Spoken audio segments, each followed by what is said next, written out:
Hi everyone, we are talking about time management, specifically around deadlines. Why doesn't my team meet deadlines? This is a question I got asked from a practice owner this past week. So I'm going to be giving you 5 reasons, the reasons and also the solution around what to do with this topic. So if we haven't met, my name is Dr. Karyn. I'm the co-founder of DK Leadership. It is a global leadership coaching company, best-selling author. I've been doing this work for over 25 years, working with entrepreneurs, practice owners, professionals, managers, and also families. And so one of the things we love to do is take leadership principles that really help practice owners, entrepreneurs, really help them achieve their vision in business, relationships, and wellness. That's kind of with what we do. And so this topic, we're going to focus this one on more specifically on the business side.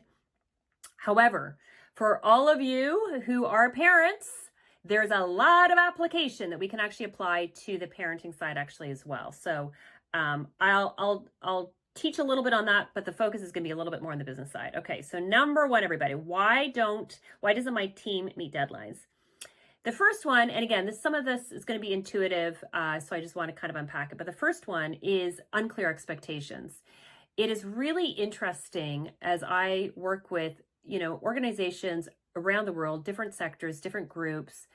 It is so basic, but it is so critical around expectations. A lot of times we think something is clear in our own head, and then we find out, nope, it's not really clear. It's not really clear. And so you want to really think about, a lot of team members, they don't really know what's expected of them. And if you don't know what's expected and you think you're being clear, but they somehow haven't picked it up, or maybe they've got so much on their plate, somehow they haven't heard it. And so the solution, obviously, in this one is we have to be extremely clear. And especially when we're talking about deadlines, a lot of times I'm a big fan, especially with team meetings, that it's important to get everything in writing afterwards, because when it's in writing, then there's kind of proof and there's some more accountability versus, well, I said this, like, really, I don't remember you saying that. Like, and all of a sudden it's ambiguous. And so making sure that you're very clear in your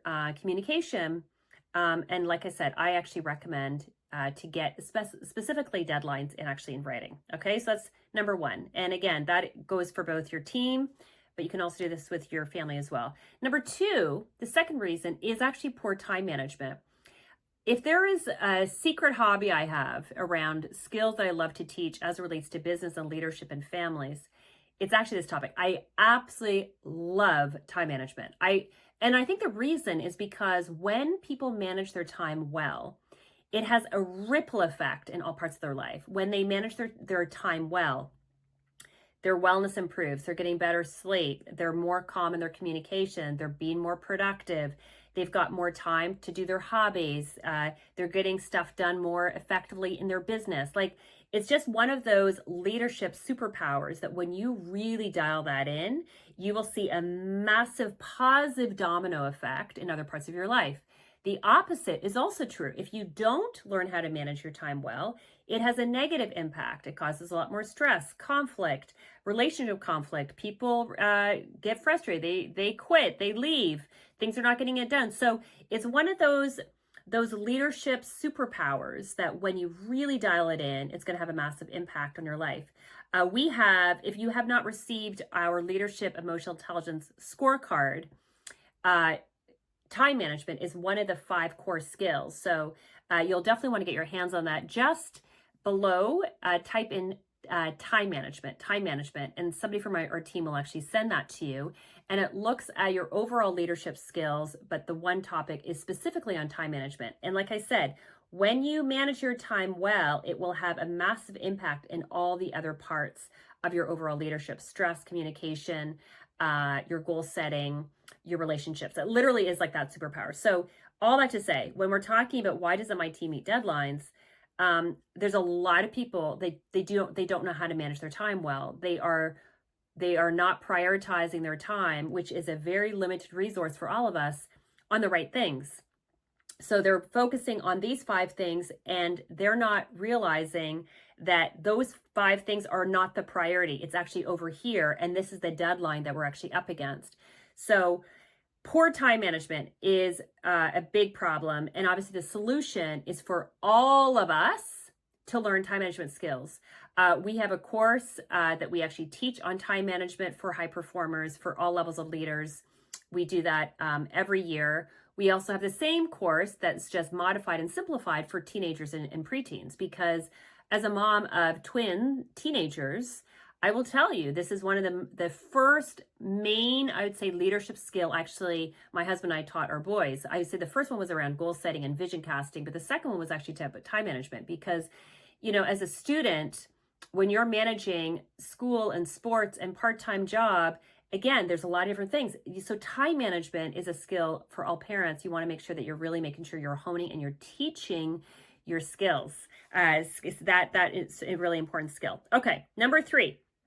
Reason why my team doesn't meet deadlines is we're overloading our team members.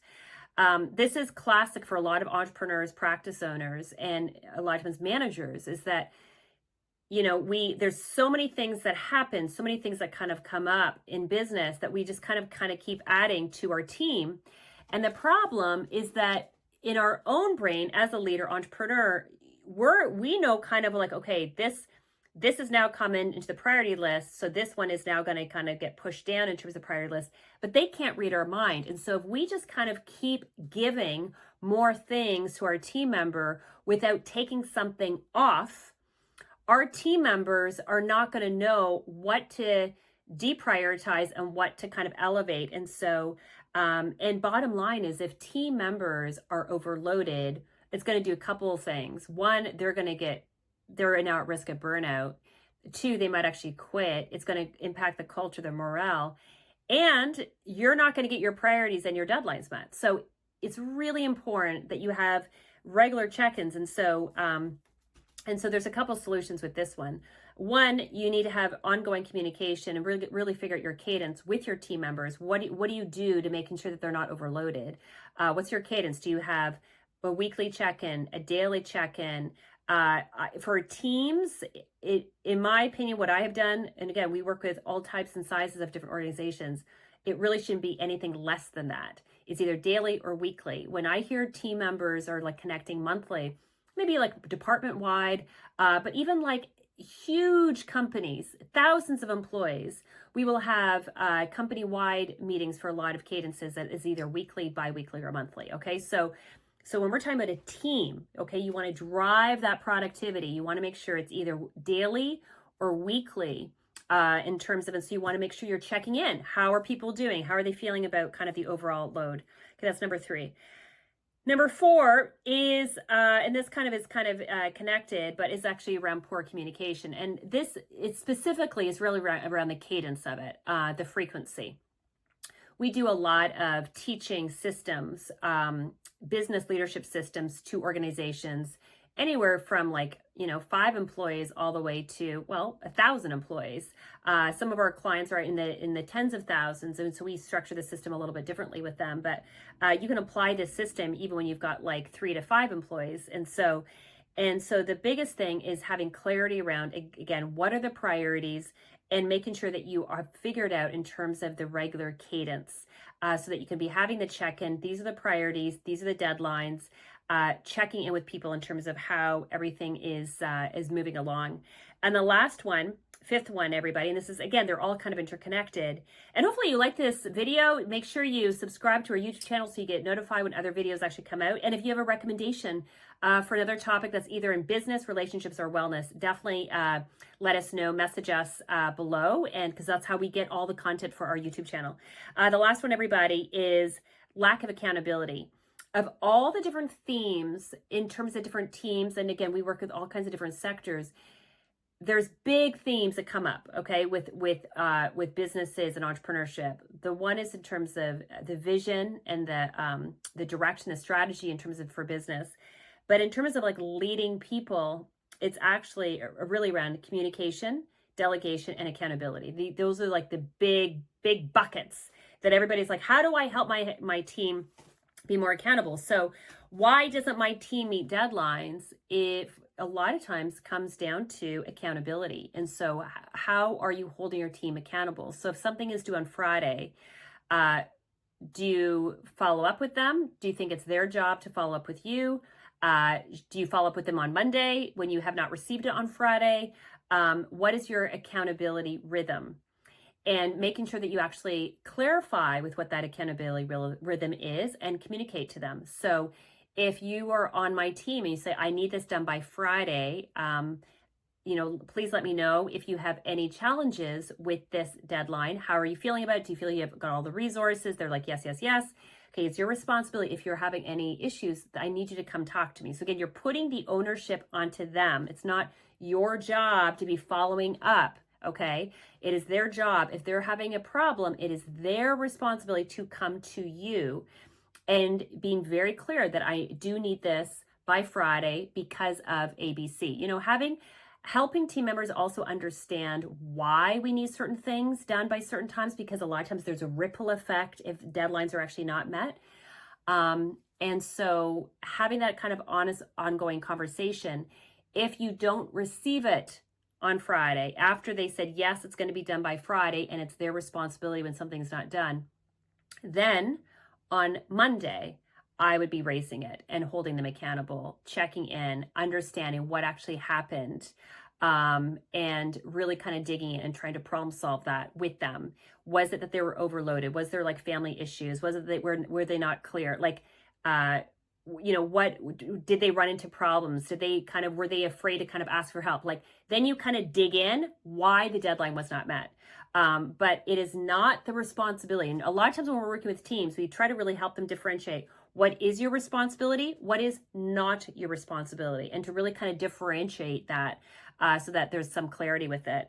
So those are the 5 reasons, everybody. Bottom line is deadlines are incredibly important for organizations, for teams to meet their goals, their KPIs, their OKRs, their objectives.